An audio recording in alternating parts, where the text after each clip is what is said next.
Hello and welcome back to the channel. So this sash window series is really long overdue, and this is the first part of the manufacturing side of this series, in which I go into in-depth detail on how to manufacture a box sash window. So here's a few pictures of the finished windows for a bit of an idea of what they're going to look like when we've finished with this series.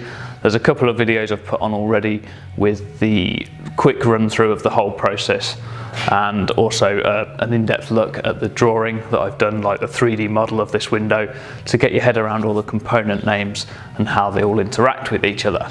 But this is part one of the manufacturing, and we're going to be looking at how to make the head and the sill components and all the machining operations that go into making that part.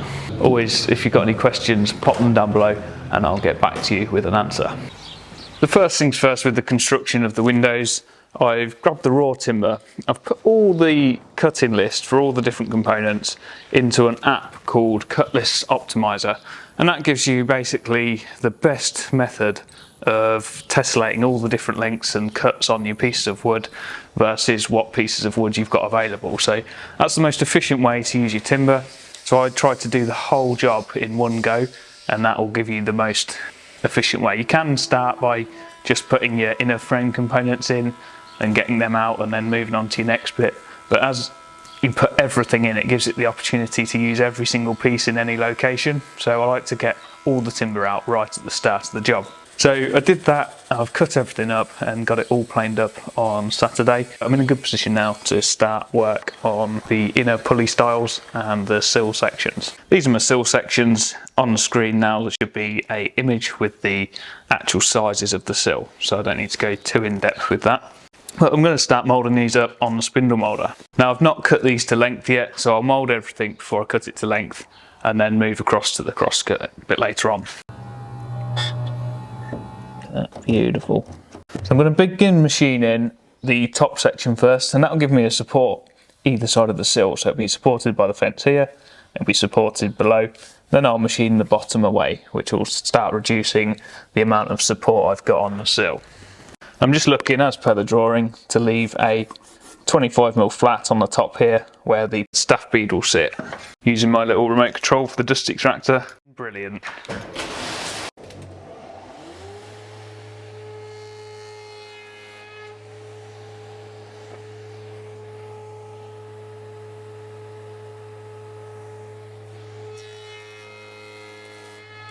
So with each sill section here, put a face mark on. So I'm just going to look around all four edges. There's a little bit of a sat pocket there that I might be able to get rid of, and look for any imperfection. I'll put a face mark on the inside, and my inside edge is designated with a little mark like this. So that's the inside edge of the window, and the inside face that sits to the interior of the window is marked with a symbol like that. And then that is my machining mark, so I can use that to push through the machine so I know which way each piece of timber is orientated. So just from picking that up and looking at that mark, I know which side is going to be facing the inside of the room. And when you know the task you're completing inside out, you can pretty much instantly tell whether a bit of an imperfection is going to be removed with that cut, or whether to, change the orientation of the bit of wood. Okay, for the second cut with the 9° bevel, I'm winding the cutter down so it sits up 75mm. Now the parting bead sits in front of this cut on the sill, so if I'm going to go any side of my line, I want to go slightly taller, so a 76mm cut, so that my parting bead will definitely fit in behind the sill. Otherwise, if that line on the sill is further forward than the groove in the pulley styles where the parting bead sits, it's going to prevent the parting bead from going in its groove.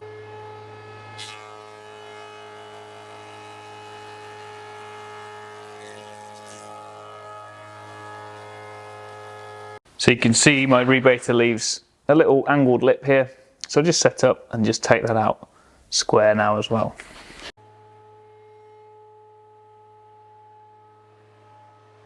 The next cut I'm going to make is the capillary groove. I use a 8mm diameter cutter that is on a little disc like this, and they're little carbide toothed cutters.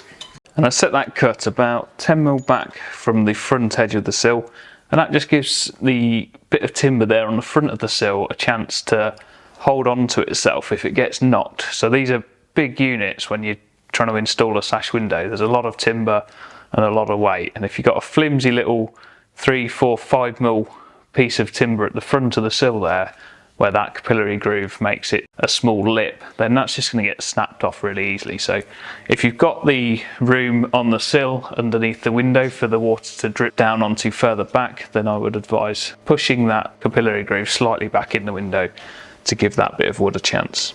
And then the final cut using a spindle moulder on the sills is for the window board groove. That's a 10mm groove, generally set at the thickness of the window board from the bottom of the window. So these would be 1 inch or 25mm window boards.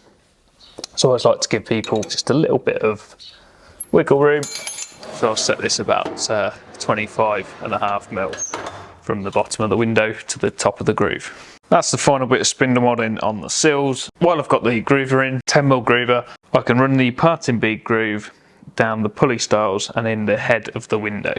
The dimensions for the head and the pulley styles groove is on the screen now, and it's 50mm away from the outside of the window. The distance here is obviously governed by the thickness of the sash, plus whatever draft strip method you're using or tolerance you require between the sash and the beads that it runs between.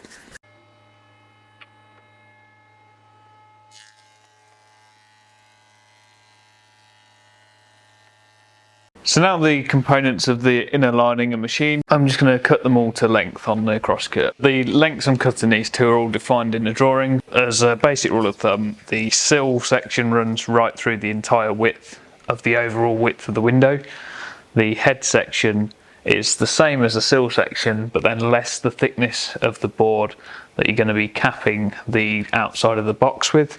So in my case they're 9mm boards, that'll be 18mm less than the sill section. And then the uprights are worked out from your drawing, so need to be based on the depth of the housing in the sill and the depth of the housing in the head, and how deep your box needs to be to accommodate the weights. And you generally have the same size box across the top of the window, so that needs to be all worked out from the drawing.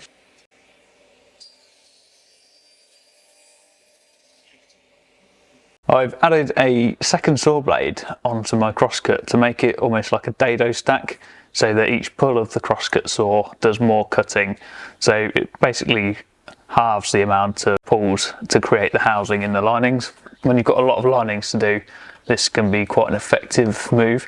Ideally, if you've got a dado stack that will do the entire cut in one go and you can set the width of that housing to suit your timber, that's the perfect option. So I've set the housings up, they're 90mm from the end of the sill as per the drawing, and I've set a stop there so that that 90mm is consistent for all of them. I've then marked on there the thickness of the lining, and I've set a stop at the other end of the sill so I can't cut the housings wrong. So I set the piece of timber in, and when I've milled everything out between the two stops, I should be left with a housing 90mm from the end, the thickness of the lining of the window. As you can see, having the two saw blades in the saw means it's only 4 pulls to clear the entire housing, whereas it would have traditionally been 8 pulls to clear that width. And just check that the lining fits within the sills and that your stops are set correctly. So while I've got the crosscut set up for the sills, I'm just going to take a 9mm cut off the end, and that's to make the job of capping the boxes later on with some 9mm tricoya just an easier operation, because the cut at the top and the bottom will be nice and square.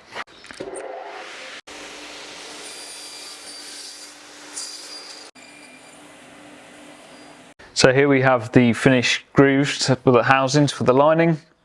So you've got the head groove, which is exactly the same as the sill. The head is 9mm longer, like we showed on the drawing, because that's where the outside board will run past the head within the box of the window. So they're just a little bit narrower, but the housings there line up from end to end.